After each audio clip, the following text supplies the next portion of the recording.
Hello and welcome back to the MMA Split podcast. Plenty to talk about on this week's episode. UFC 292 is in the books and new O'Malley gets it done in Boston. Spectacular counter. I have other thoughts about what happened after the punch landed, but we're going to be talking about that. Dominant title defense from Zhang Weili, as we predicted. Dominant performance from In Gary. Couple of other good fights on the main card, some talking points on the prelims. Later on the show, we are going to be looking ahead to UFC Singapore this weekend, headlined by favourite of the show, Max Holloway. Future GOAT, future great, maybe not the GOAT, certainly a future great and Hall of Famer, fighting an absolute MMA legend in the Korean Zombie. Maybe his last fight. That card's got some fun ones as well. Interesting rematch at light heavyweight in the co-main with Anthony Smith and Ryan Spann running it back. Some other fun fights. And a prelims filled with Asian prospects and talents. Before we get into all of that, I'm your host Matt, joined by host and producer Josh. We're back. We're both wearing basketball jerseys. There is a reason. Very sweaty day today. It's not like a new trend. I wore it just because it was in Boston last week and I wanted to have the whole, hey, I've got a Celtics jersey. I wore a shirt this time. It's very hot. It's very muggy. I walk here, which I've got to stop doing. It's a solid hour walk. I'm a sweaty motherfucker by the time I get here. Drenched. Had to borrow an emergency Chicago Bulls. And it is about 30 degrees in here right now as well. So, and we're under the lights. It's good. I've got Scottie Pippen on the back. Solid guy, winner. Feel like he's going to carry me through. Fair enough. I don't, as I said before, have the arms for this. And because I don't usually walk around in, things other than t-shirts, you can see I've got the very clear tan line. The arm tan line, which is exactly what the ladies like to see. I'm just ridiculously white. Just painfully white. I'm like whiter than Iniesta. But you're consistently white. I don't tan. I'm not a day walker. The sun is not my friend. And it's not for everyone's friend. Anyway, 292. 292. Fucking Boston. Aljo, man. Boston brought the noise. They brought the booze. Yeah. A lot of booze for Aljo in this main event. Let's go straight into the main event. Like, subscribe, comment, all that jazz. You know the drill by now. We're not going to waste your time.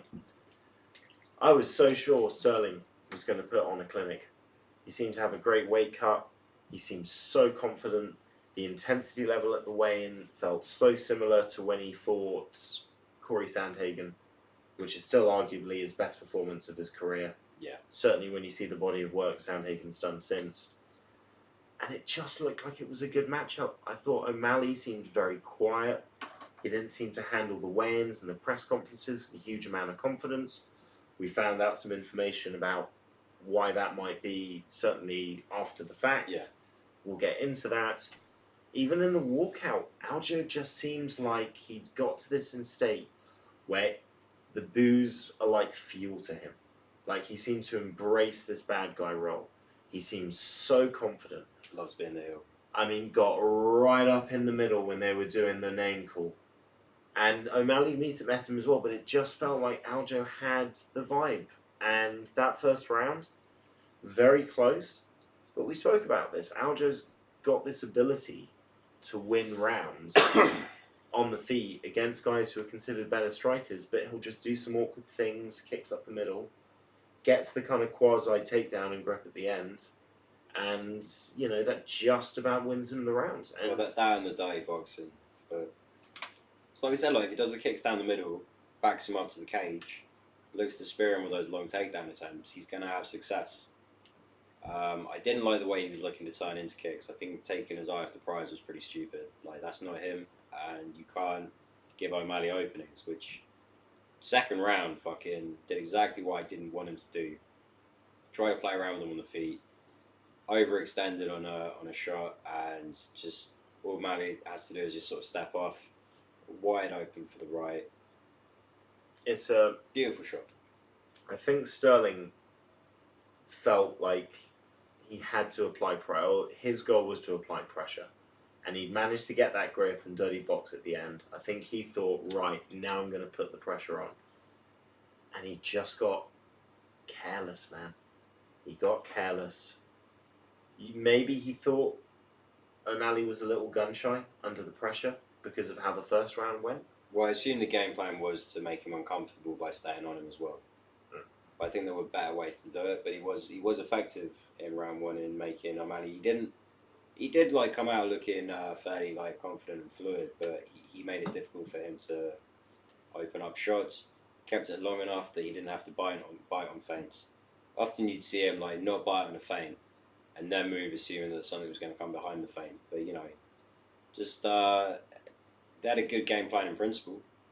Just stupid trying to let it go too much with the hands. Sorry, you were saying. Also, just not minding your P's and Q's. It's like effective pressure without being careless. Yeah. And he just got a little careless, reached out, and full credit to O'Malley. He knew the way that he needed to win this fight was by landing accurately and on the button. I think he understood if the fight went to the ground, it was going to be a pretty bad experience for him. And he knew that shot had to land probably in the first 2 rounds. Because you've got to think, never gone 5 rounds before, fighting an established champ. You don't want to be looking for it in round 3 and round 4 when your gas tank starts to go and you haven't got the same pop. And he made the choice. He took the step off, he changed the angle, and he just committed for it. So many guys, under the pressure, wouldn't have just gone for it in the same way, or they would have just looked to sort of land a tapping shot, but he just went, that's my moment, I've got the angle. He put everything into that punch. Knocks Aljo down, gets the ground and pound. I will say this though, I'm not saying it changes the result of the fight. I'm not saying that the fight wouldn't have ended 5 seconds later if this doesn't happen, but I think it's an early stoppage. I don't think Aljo ate an exorbitant number of strikes on the ground. He was rolling onto his knees, which I would say is an improved position. I think you have to factor in that he's a jiu-jitsu fighter. So him staying on his back is not quite the same as if O'Malley had been knocked down. He's somebody that will lie on his back because he wants to get the fight to his ground, even in a disadvantageous position. And he will use that to recover. So the refs may be looking at it and thinking, okay, he's clearly hurt and he's just lying there on his back and not responding. I think you have to factor in, well, this is a jiu-jitsu guy who is voluntarily staying on his back because he doesn't want to get back up and get hit with something clean while he's wobbly. And then it's only after he eats a couple of shots, the big shots, that he then rolls onto his knees because he's realizing, okay, this is a bad position. I need to now re-establish a base, go for a single and get back to my feet. None of that indicates to me a fighter hurt that needs to have the fight stopped. He wasn't wobbly when he stood up. He immediately stood up as soon as the ref stopped the fight. There was no signs of him being visibly wobbled, concussed, unable to continue. And I think for a championship fight, a main event against a guy that's had a 9-fight unbeaten streak, put together 3 title defenses, whatever you say about him, exciting, not exciting, controversial, uncontroversial, the record is the record. To stop the fight like that, after we saw a co-main event where one fighter absorbs close to 300 more strikes than she landed, and she landed about 20. So, and again, 2 other fights we're going to talk about where literally people were basically on crutches by the time they were coming out to the 3rd round. And those aren't title fights, and those aren't getting stopped. So This is about as early a stoppage as I can accept, but it is kind of an early stoppage. It's just the stoppage is getting earlier and earlier. It's the ground and pound's like standing. It's like fully extended, quite heavy shots. I don't know. I couldn't hear what Goddard may or may not have said to O'Malley, but if he'd warned him, he had taken a lot of unanswered shots. So if it wasn't a championship fight, I wouldn't even think about it. Here's my issue. when the initial shot gets landed, I think one of the problems is, and I think refs are told this, if a guy falls forward, it's usually considered as a much worse knockout. If you see somebody fall forwards rather than to the side or get knocked backwards, because it's usually an indication of the brain not working. But if you look at the way that the punch lands, Aljo's moving forward and the punch comes from this angle. So the punch literally knocks him in that direction down to the ground. I think it makes it look, it's a concussive blow, but I think it gives the impression that it's a much more concussive shot than it actually is. The issue I have is that Mark Goddard's position, I've watched this like so many times because I was a little bit back and forth on it as well at first. Mark Goddard is not close once the ground and pound starts. He's holding a reasonably, I'd say, medium distance away. Yeah. So I don't think he's put himself in a position to give Aljo the impression I'm about to run in and stop this fight.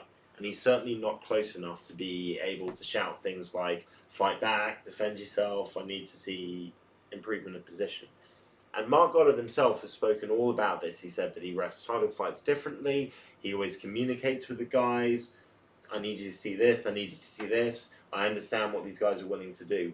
And you have this same guy who, unfortunately, a few times now in big and always in big fights, and weirdly enough, always in favour of what one might perceive as the UFC's preferred choice of winner. He can be very early or very late, and it doesn't seem to have a lot of consistency.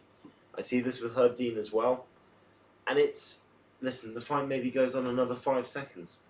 It wasn't a great position for Aljo.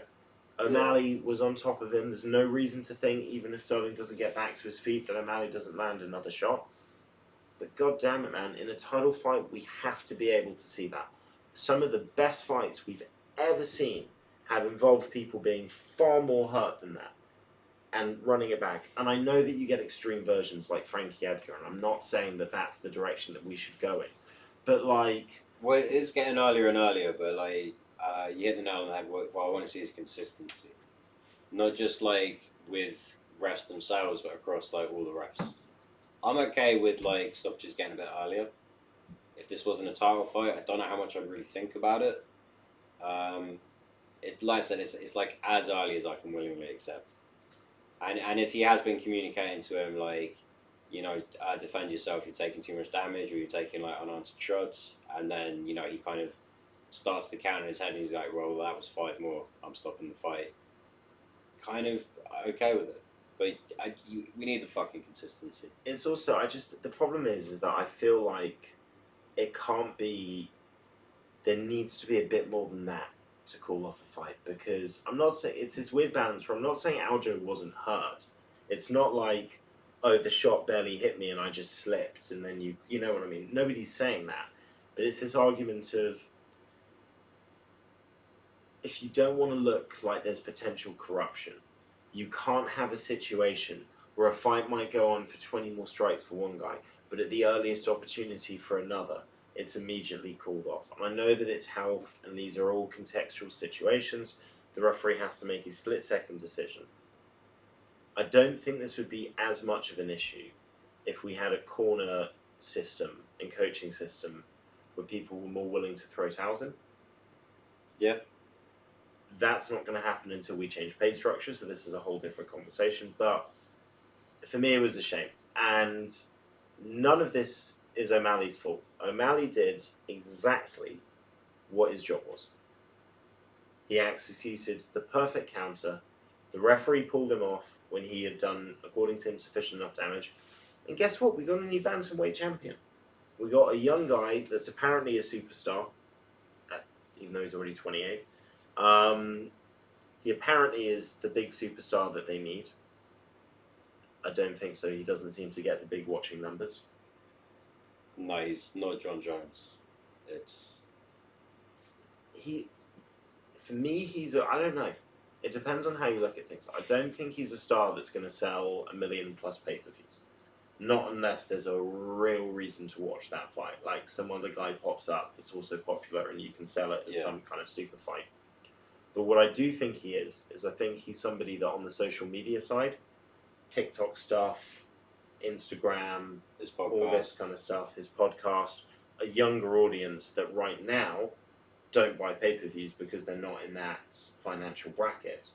But if they can get them as fans now, are people that may buy pay-per-views once they are older and earn more money and have more disposable income. So, maybe this is a ploy for the future, but I don't think this is a guy he's not the next Ron Jones. I don't think he's at least immediately going to be the next Conor McGregor. I think they're setting him up potentially with an easy first defense or a non-paper, more winnable defense. But even that's not a guarantee. He might not be a champ for that long. Yeah, I mean, the Chito Vera fight is going to be a good fight. It's not going to sell a shit ton, but it's going to be a fun, good fight. And I would like to see Merab fight someone on that card for like a title eliminator. Maybe a Sandhagen if he's back from injury. Yeah. What's Cejudo saying? Cejudo, he should be back by then. So it could be a fun pay-per-view. It could be good. It could be good. Won't sell a lot, but we'll see what happens. That's the one thing I'd say, and I don't know. He has the kind of, I suppose, the look of a superstar, but all throughout fight week, you kind of see like his actual personality is that he's just a fairly kind of quiet, chilled out sort of stoner dude. He's not a natural shit talker. He's not somebody that looks very natural when he's in front of a crowd of people and talking. And he hasn't got like that kind of wits that Conor McGregor's got. So his post-fight was alright though. Yeah, it wasn't. It was okay. It was okay. 6 out of 10. Did a good job.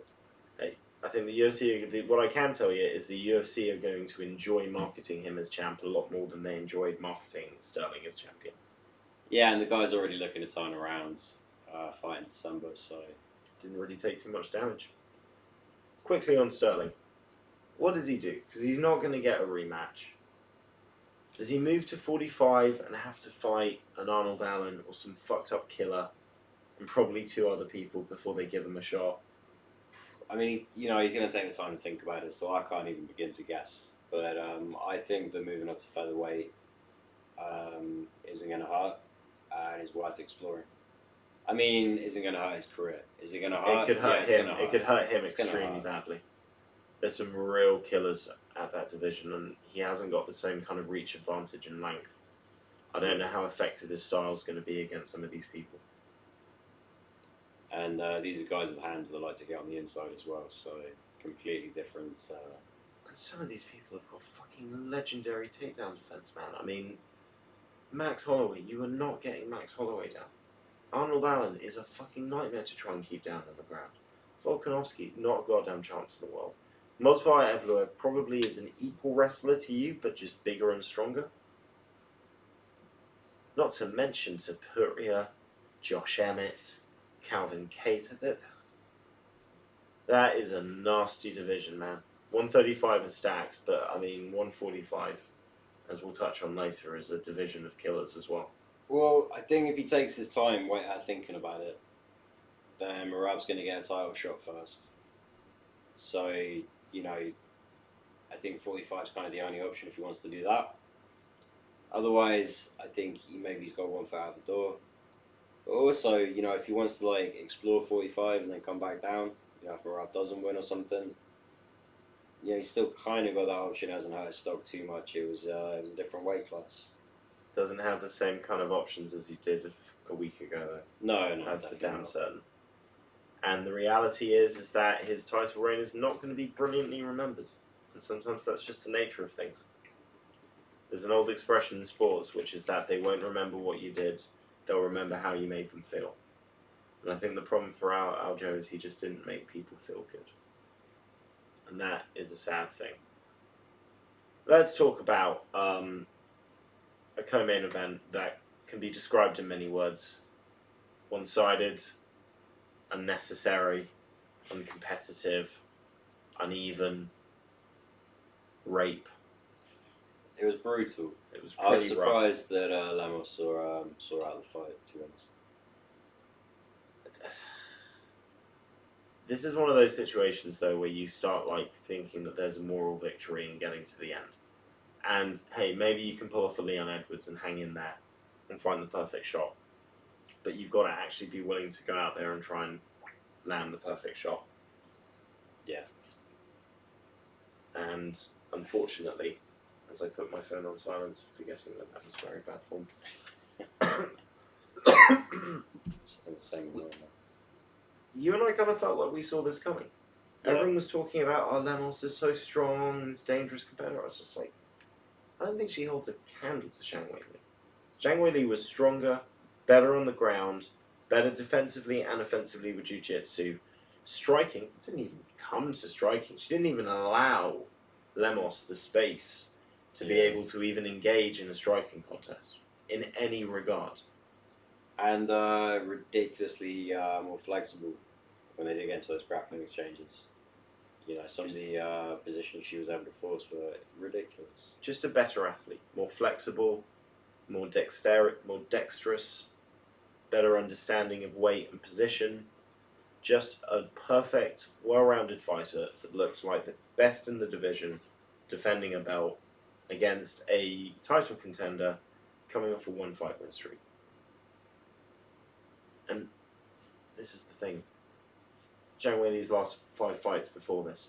2-time champ Carla Esparza. 2-time champ Rose Namajunas twice.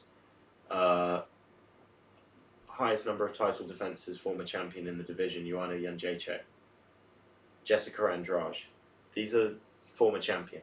She's literally fought the best in the division, and the best person Lemos has fought is Angela Hill and Marina Rodriguez, who aren't bad fighters, but we're not talking about the same kettle of fish. Yeah. I don't even really feel like we need to talk about it anymore. We've said enough. Yeah. Let's talk about it. Another one-sided fight. But I don't like Ian Gary anymore. Last fight, I thought, that's a really cool guy who's got this nice balance of being a humble dude, but at the same time believing in himself. And now I'm just like, well, you're an arrogant shit that's also really, really, really good at fighting, but still an arrogant shit. I mean, this is kind of what Tom King and Chris Fields were saying when they ditched him on Fight Week for his Cage Warriors title fight. You know, I think he can behave himself for a time, but once he starts getting that big head, it all kind of goes out the window. Yeah, big shithead. But as a fighter, phenomenal. I mean, Magny was in trouble. The first 2 leg kicks put him on his ass. You know, it just wasn't going to go well. He just kept going to that over and over again. I mean, Magny did well to hang in there. And Ian Gary did very well just to not get overly caught, overly reckless, not try and charge in and get caught up in a clinch, trying to end the fight there and then. Maybe Magny grapples you and gets you in an underhook and then steals around, you know, which is what Magny can do. One of the judges had it 30-24. One judge had him winning all 3 rounds 10-8. And I can see it. Yeah. I think there's a reasonable argument for that. The kid's got amazing talent. I just wish he was looking like Conor McGregor in terms of the way he fights, rather than trying to sound like a Conor McGregor knockoff by fabricating all of this fake outrage to build beef with and shit talk Neil Magny. And listen, all's fair in love and war. There's no doubt about it. Like, it's part of the game. Some guys are going to trash talk, some guys aren't. It works for some guys, it doesn't work for others.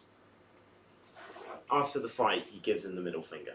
And I think that is the part that is a little bit unnecessary. It's like, this is still a legend of the sport who was ranked higher than you, gave you an opportunity at his name and his number on short notice when your fighter pulled out and you could have been left having wasted time and money on the training camp without getting paid and getting any progression. And he gave you that opportunity. Fucking shake the guy's hand afterwards. Don't be a dick. Yeah. You know, and I feel like this is the kind of shit that's going to not endear him to people. And maybe he doesn't care. Maybe his viewpoint is, I'm just going to do whatever sells. Sorry. But if that's the case, it's a shitty point. Do you have a lighter? Yeah. That happens, right? Well, Ian Gary, once he came over to Killcliff, which might have been Sanford at the time, seemed to have turned around his attitude. I think maybe when he gets comfortable, he kind of reverts back to his old ways. Let's see how it goes. You're definitely going to see a lot more of Ian Gary, though, so we're going to get a glimpse into that psyche a bit more. He didn't absorb a lot of strikes in this, man. I didn't Nope. see what the total strike numbers were, but Might hurt his feet a little bit in the shins, but dominant performance. I'll tell you what, this was not a good day for shins and bones. Some people ate some leg kicks on Saturday night. Some serious leg kicks. you want to jump across to Tavares Weidman? No, I feel like we can touch. We'll touch quickly. Batista beat Bakshia. I don't feel this is too interesting. It was a close, decent fight, but Bakshia's taking this on a week's notice. I think he just gassed never a little worked bit. well for anyone. Cheeto versus Munoz. They made it sound like it was really surprising that Cheeto won. I thought he comfortably got rounds 1 and 3. Yeah. Round 2, you could argue slipped away from him, but Cheeto sometimes I don't think he benefits from this, but it looks like he eats a lot more shots than he actually does. Yeah. He almost never eats a shot clean. Yeah, they're both very good defensively, but you can't always count on the judges to see that. It's the one negative is he does sometimes create the impression he's taken a lot more damage than he has. But even the fights he loses, you look at his face afterwards, he's never got a goddamn scratch on him. I mean, it's absolutely insane. It's brilliant. I mean, of all the ways to box, like, protect yourself at all times, defense first. That's the way to have a long career. Well, he's going to get a title shot now. Very undeserved. I've seen worse. It sells. They're giving O'Malley somebody that he might actually be able to beat. It's going to be mostly a stand-up fight. I'll be honest, I do think O'Malley's the better fighter. Certainly in a stand-up game. I think he's a much more refined, polished, technical striker. Cheeto, though, I think he can hurt Sean. Well, that's the thing. Like, it's a very winnable fight for O'Malley, but stylistically, it's not great. Stylistically, it's better than having a wrestler. It's better than Murat. But, yeah. But like we said, defensively, Cheeto's pretty good. If not fucking great. It's going to be hard for O'Malley to avoid taking those leg kicks, those calf kicks again. Cheeto's going to have an opportunity to make it an ugly fight. It's just, how slow does he start? This one could get away from him before he realises. That's the problem. Yeah. But stylistically for O'Malley, it's kind of a shitty fight for him. But he does get to have the rematch. I guess to right that wrong, as it were. He'll be hyped for it. It'll be fun. Hopefully we see Merab fighting on that card. Time will tell. For Pedro Munoz, he just can't beat those top guys. No. It's unfortunate, but his level is his level. We're not going to look at all the prelims, but I feel like Chris Weidman deserves a mention. I went through a lot of emotions watching this. Yeah. Particularly in the second round. He looked better than he looked before he broke his leg, to be honest. There were moments I was screaming in the second round, for God's sakes, mate, just retire. There's no shame in it. There's no shame in it. To 40 seconds later being like, fucking come on! Come on! Hit him again! Hit him! Yeah. And he's a fighter, man. You got to give him that. You cannot take that away from him. He is a goddamn fighter. That right, was it the right leg? It was the left leg that got completely chewed up. The left leg. I mean, as soon as that happened, you could just see it all going through his head. Fuck. But the fact that he was able to hang in there, I'd like to see him fight again. I don't think it's ever going to be anything more than maybe he gets a couple of moral victory wins against unranked people, and He's on that Sam Alvey trajectory now. it's not that bad. But he's in that. I feel if he wants to have any further UFC career, it needs to be in the model of somebody like a Shogun, somebody like a Cub Swanson, somebody like Jim Miller, where it's like, we're not going to give you a top 15 ranked contender. What we're going to do is we're going to give you some guys that are coming in, and some are going to be good and some are going to be bad. We're going to kind of figure out how good and bad they are by how they do against you. But everyone's going to love you. Every time you get your name read, it's going to have extra attention. You're probably always going to be co-main eventing fight nights or shit like that. But it's that kind of deal. Yeah. He's not making a title run. Well, Dana wants him to retire. He said he's not. So we're going to see Chris fight again. Let him have one or two more. Yeah, he's got something fucking real in him. He's not always the funnest fighter to watch. But, he impressed me on Saturday. He's a fucking lovely guy as well, man. You see all the interviews with him. He's one of those. He the most feels like a UFC fighter that like you could just meet at the bar. You just wouldn't really know. You know what I mean? You feel like you could just walk into your local pub and be completely unassuming, and you'd have a chat with him about a completely different sport. And Great entry into becoming friends with Wonderboy as well. That's very true. That would be running through my head. Don't fuck this up. Maybe meet Wonderboy. That would be one hell of a dinner party at their house. I feel like they don't drink as much as I do. I wouldn't want to go for dinner.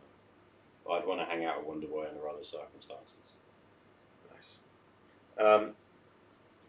Good to have Weidman back. Hopefully he gets a moral victory. We move on. RoboCop dismantled Teal. This is his best performance by a goddamn mile. Guy looks sensational. Yeah, it's the least amount of damage he's ever taken. Yeah. And he was aware of it. He kind of just said, yeah, I've got to stop being this crazy guy that just stands in the middle and fucking trades punches. Well, that ground and pound was fucking brutal. That last elbow, the way like Teal lifted his head up and it just comes bouncing off the canvas. Yeah. Also, it's just the speed. I've seen this in a couple of other fights. There's one fight where he got behind the guy and just immediately jumped up and locked in a body lock while the guy was standing. Where you're like, oh, this guy's got some fucking jiu-jitsu when he wants to. And you see the speed in which he established the full mount position. Like, oh yeah, that's elite level. And that's the stuff that he can lean into. And if he is only 31, as he says, instead of the at least 40 that I suspect he actually is. Cuban 20. Cuban 20. Could be a really fun middleweight. A couple new fun people are back. We're going to have Kurt Holloway and Brad Katona doing their thing again in the UFC. And Cody Gibson. And Cody Gibson. Yeah, they're bringing him in. They're not bringing Austin Hubbard. I assume he'll get a shot at some point.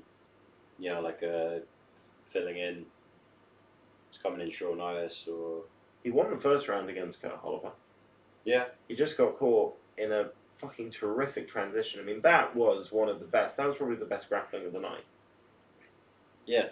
Rolls in, establishes the armbar, locks it in, realizes he's not going to get that, immediately transitions to a perfect triangle. Textbook, man. 36 years old, Kurt Holloway's got his chance back in the UFC. Good for Kurt.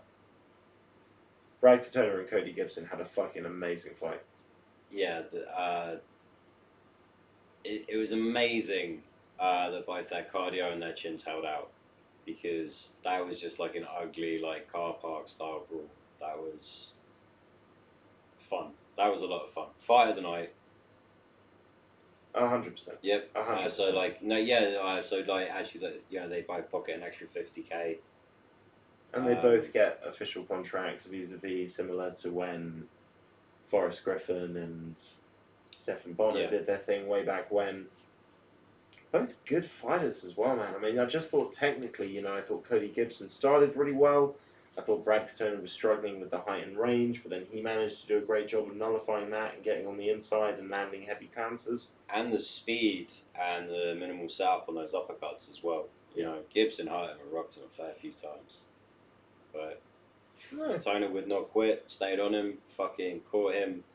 Was it towards the end of the first round he first kind of got Cody's attention with one of those hooks, and then, yeah, man, he busted that eye out.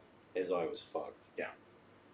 To be honest, if we've learned anything, it's that none of these vets probably ever should have been cut from the UFC in the first place. They're probably cutting people too harshly. They should just hang on to some of these guys. They might just get it right. They're clearly UFC level. Are we just being too harsh? Yeah, I think it was kind of their idea of cutting back on contracts that weren't super cheap. And they basically just wanted hungry guys that could potentially be a champ. And if you weren't turning out that way, or you were too old, then you're gone. Oh, speaking of which, Chris Dawkins, gone. Yeah. Don't really need to talk about it anymore. Tanner Bosa gone. Off a win. That's how much they didn't like him. The guy he beat, Alexa Kamer, also gone. It's a tough life. Snip, snip. We don't need to talk about Meerschaert versus Petrovsky. It was not a good fight. No, it's like the last 20 fight. seconds were good. The last 20 seconds were fun. Petrovsky definitely won though. But I do want to talk about the two Brazilian girls, because two silvers put on gold level performances. I like that. Thank you very much. I feel the more impressive is Natalia's, because Andrea Lear, she's not been on a great streak of winning, but she's a much higher level than Marina Moraes is. Yeah. Number 13 in the world.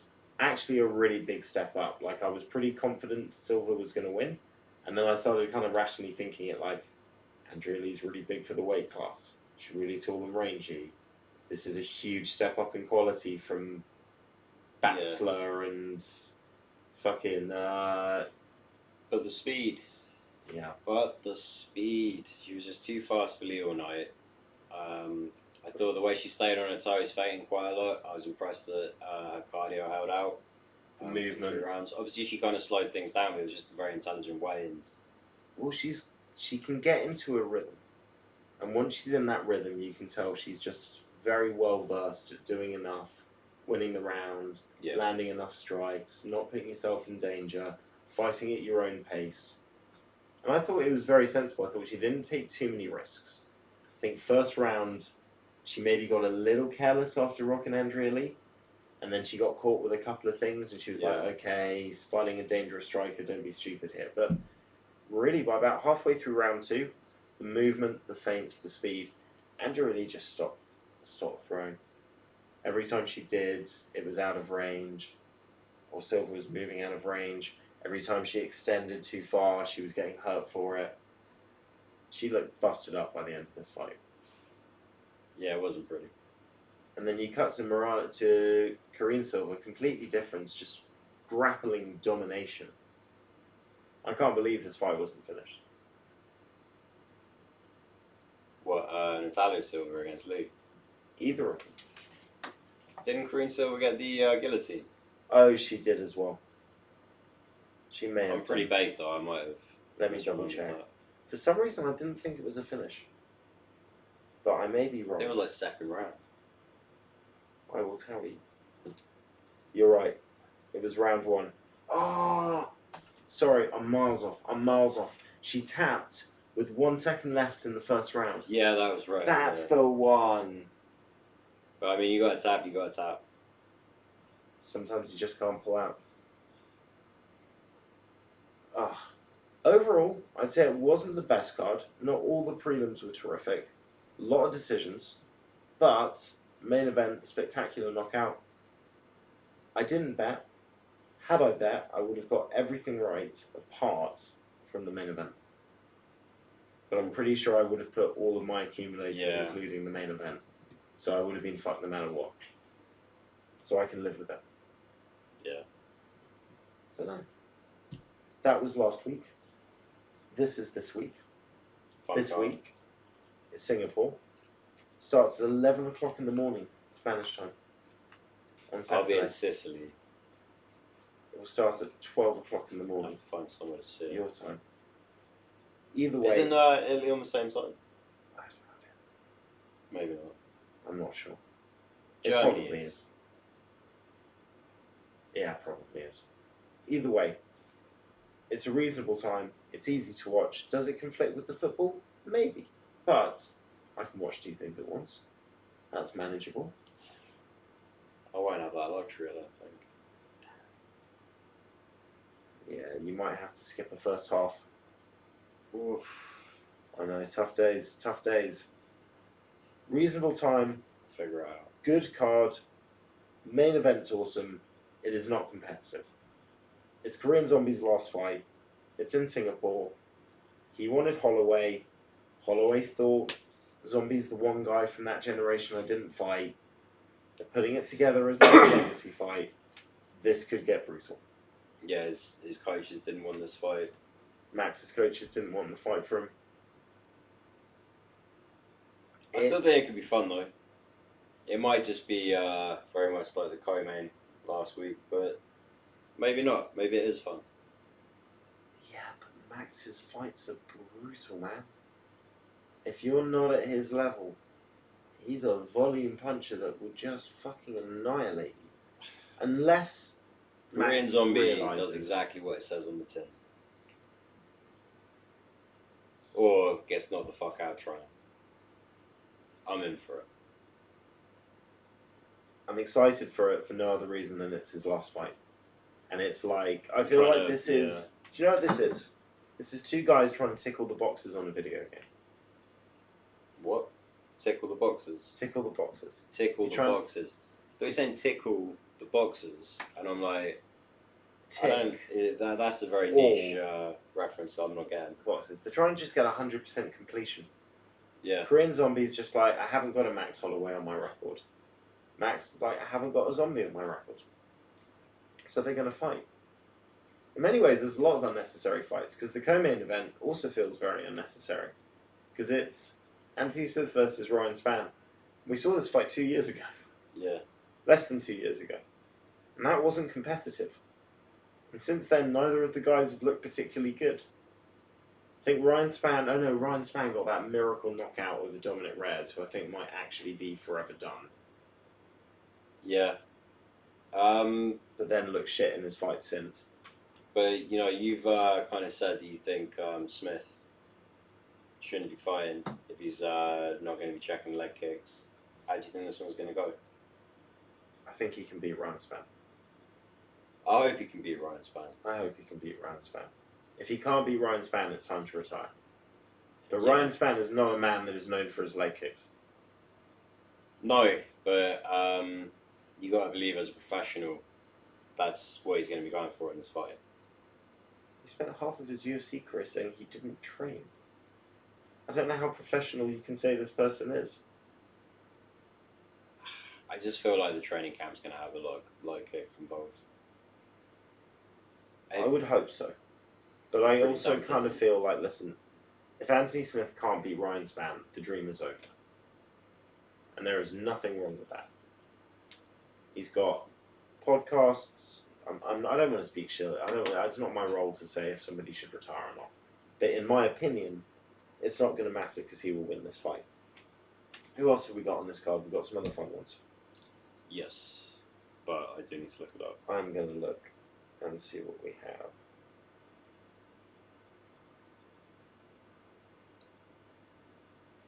Oh yeah, Giga Chikadze, Alex Caceres. That's right. That is a really fun fight. Yeah. And Chikadze's first fight, I believe, since he got his ass whooped by Calvin Casey. Yeah, it is. We've also got Aaron Blanchfield versus Tyler Santos. And I got to be honest, I can't tell you. My gut would say Aaron Blanchfield because I don't think that wrestling can be stopped. But if anybody can stop that wrestling, It's a big it's ass going to be motherfucker. fucking a big ass motherfucker like Tyler Santos. And if she can just keep the fight standing, I would back Tyler Santos on the feet all day long. She can actually strike. Yeah. That one's a really fucking fun one. There's actually like some really good ones. Oleg Zajuk against Bang Bang. That's going to be fun. Taffa Jr. versus Parker Porter. We don't like Parker Porter, but we like Big Taffa. And maybe Little Taffa can do the same thing that Big Taffa does to Parker Porter. Send him into the Shadow Realm. Yeah, I would think so. I mean... Also, how many people have been knocked out by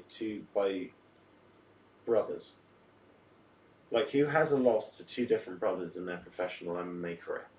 I know somebody that's beaten two brothers. That's Matt Brown. Diego and Douglas Lima. Yeah, I was thinking, did the Hua brothers ever beat a common opponent? Did the Diaz brothers? I don't know, they largely fought in different weight classes. Yeah. The Ream brothers, I don't think, had a similar... Anyway, Parker Porter's going to probably get a taste of that. I would expect so.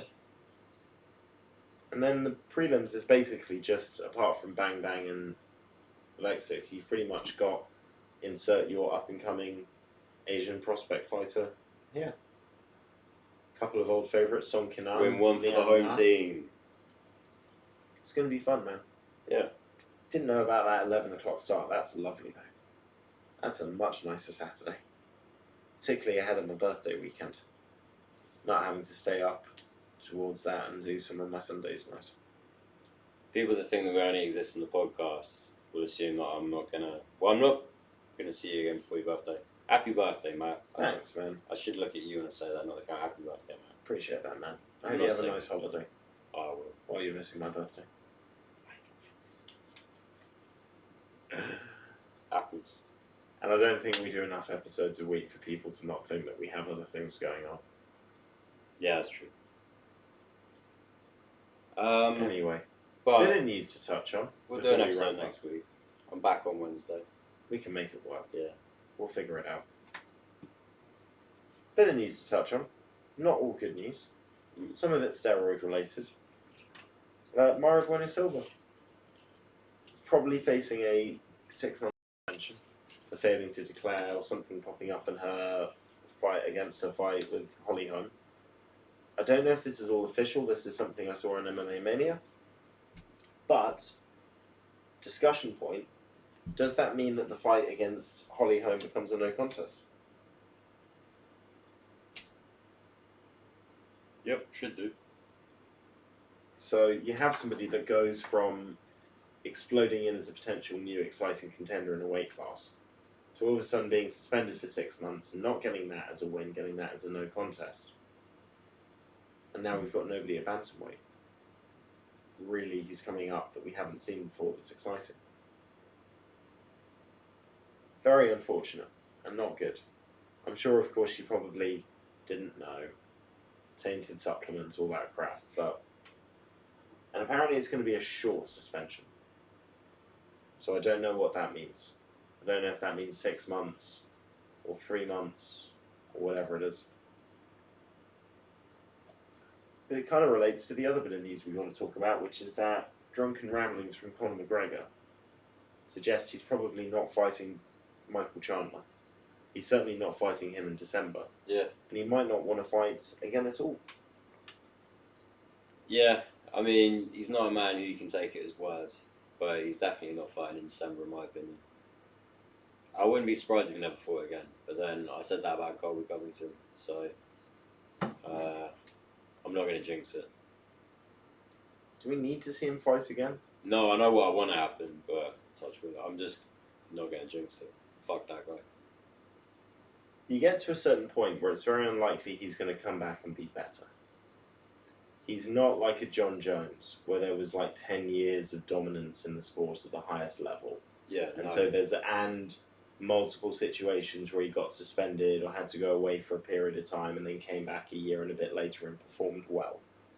And natural athlete, supreme, top percentile natural athlete with an extremely high fight IQ, all the natural, train more as he got older as well.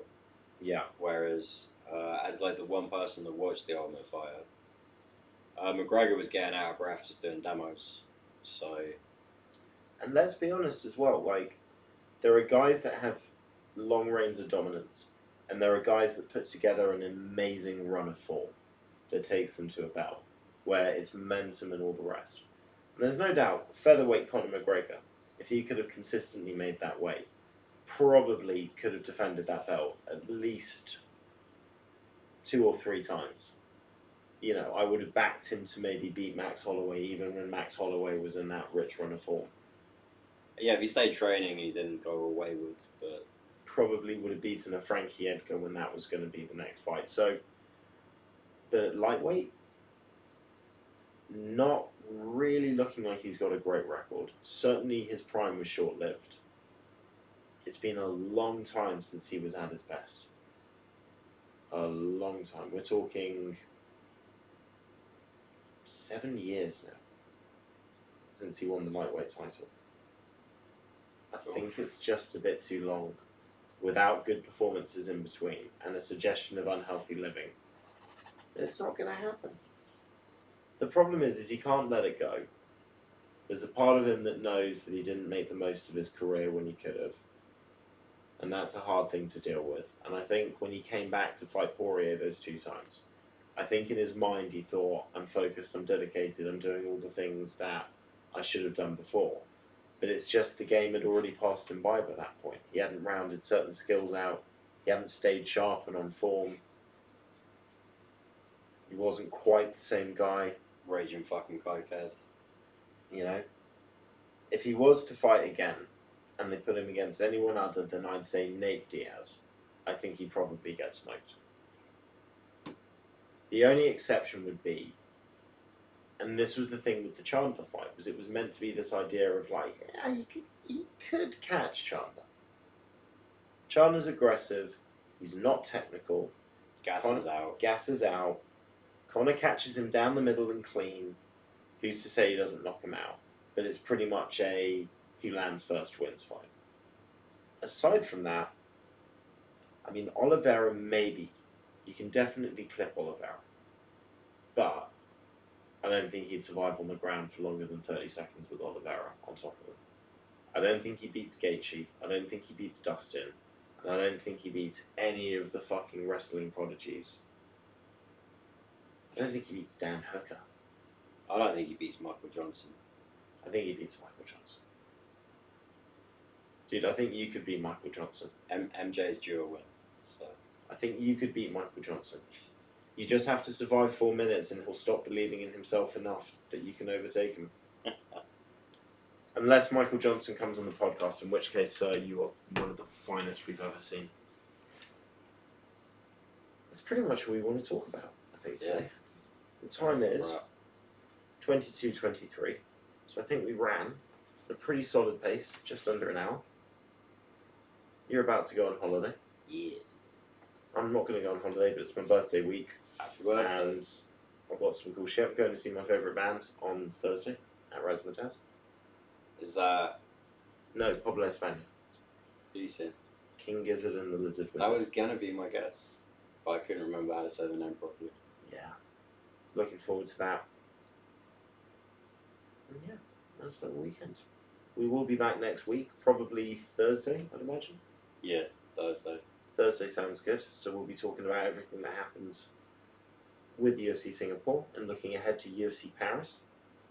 Before the UFC, the weekend after that, goes to Sydney. World Tour, babe. You gotta love it. Yeah.